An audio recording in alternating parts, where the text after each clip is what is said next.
हर हर महादेव।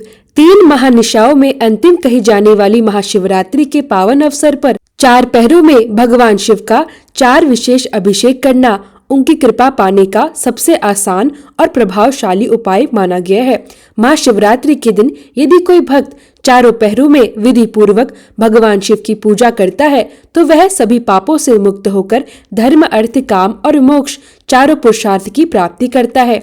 लेकिन यदि कोई शिव भक्त किसी कारणवश चारों पहरों में पूजन या अभिषेक नहीं कर पाता तो उसे निराश होने की आवश्यकता नहीं है। ऐसी स्थिति में यदि वह प्रथम पहर में केवल एक बार ही श्रद्धा और विश्वास के साथ पूजन कर ले तब भी महादेव की कृपा से उसे कष्टों से मुक्ति मिल सकती है और उसकी सभी मनोकामनाएं पूर्ण हो सकती हैं। आज के इस वीडियो में आप जानेंगे साल 2026 में महाशिवरात्रि की तिथि, 4 पहरों की पूजा के शुभ मुहूर्त और प्रदोष काल की पूजा का समय। लेकिन उससे पहले यह जानना बहुत जरूरी है कि 4 पहर की पूजा में भगवान शिव का अभिषेक किन किन सामग्रियों से किया जाता है और कौन कौन से मंत्रों का जाप किया जाता है। 4 पहरों की पूजा में हर पहर का अपना अलग महत्व होता है। प्रथम पहर में भगवान शिव का दूध से अभिषेक किया जाता है और इस समय ओम ह्रीम ईशान्य नमः इस मंत्र का जाप करना चाहिए।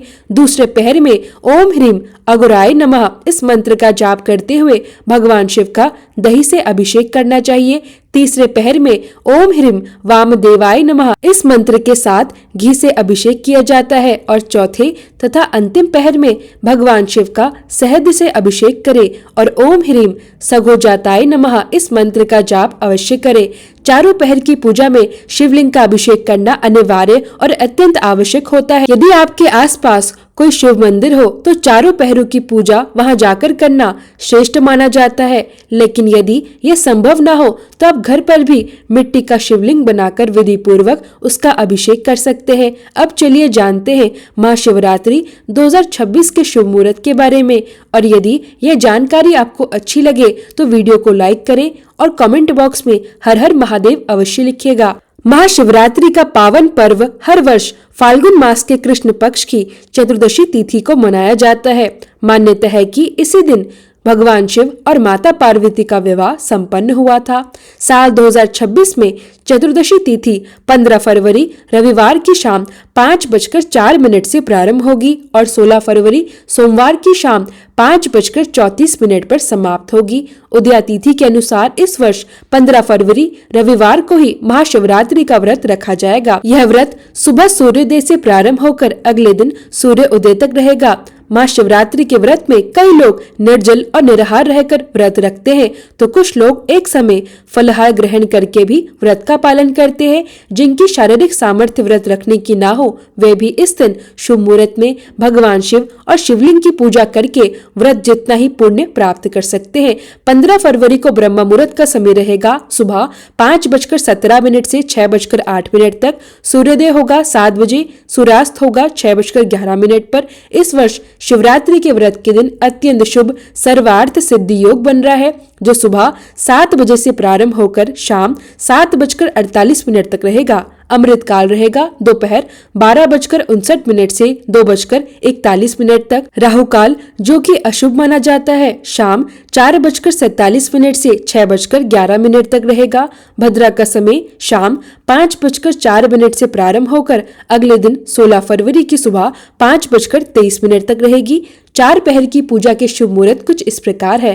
प्रथम पहर शाम 6:11 से 9:23 तक। दूसरा पहर रात 9:23 से मध्य रात्रि 12:35 तक। तीसरा पहर रात 12:35 से सुबह 3:47 तक। चौथा पहर 16 फरवरी सोमवार की सुबह 3:47 से 6:59 तक। वैसे तो भगवान शिव के भक्तों को चारों पहरों की पूजा अवश्य करनी चाहिए, लेकिन यदि यह संभव न हो तो प्रथम पहर, अंतिम पहर, निशित काल और प्रदोष काल में पूजा करना भी अत्यंत फलदायी माना जाता है। 15 फरवरी रविवार को प्रदोष काल का समय रहेगा शाम 5:33 से 7:03 तक। निशिता काल का मुहूर्त 15 फरवरी रविवार की रात 12:09 से अगले दिन 16 फरवरी सोमवार की रात 1:01 तक। इस समय आसपास के शिव मंदिर में जाकर शिवलिंग का अभिषेक करें, पंचामृत या जल अर्पित करें। यदि यह भी संभव ना हो तो आप मानसिक रूप से ओम नमः शिवाय मंत्र का सच्चे मन से जाप करके भी पूजा पूरी कर सकते हैं। शिवरात्रि व्रत का पारण हमेशा अगले दिन किया जाता है, इसलिए 16 फरवरी सोमवार की सुबह 6:59 से दोपहर 3:24 के बीच व्रत खोला जाएगा। भगवान शिव को अर्पित प्रसाद ग्रहण करने के बाद सात्विक भोजन किया जा सकता है। इस बार भद्रा का वास पाताल लोक में रहेगा, इसलिए पृथ्वी लोक पर इसे अशुभ नहीं माना जाएगा। इस कारण भद्रा काल में भी पूजा और जलाभिषेक किया जा सकता है। हालांकि जो लोग भद्रा का विशेष ध्यान रखते हैं वे भद्रा लगने से पहले या समाप्त होने के बाद पूजा करें। इसी के साथ यह थी आज की पूरी जानकारी। उम्मीद है यह वीडियो आपको पसंद आई होगी। हर हर महादेव।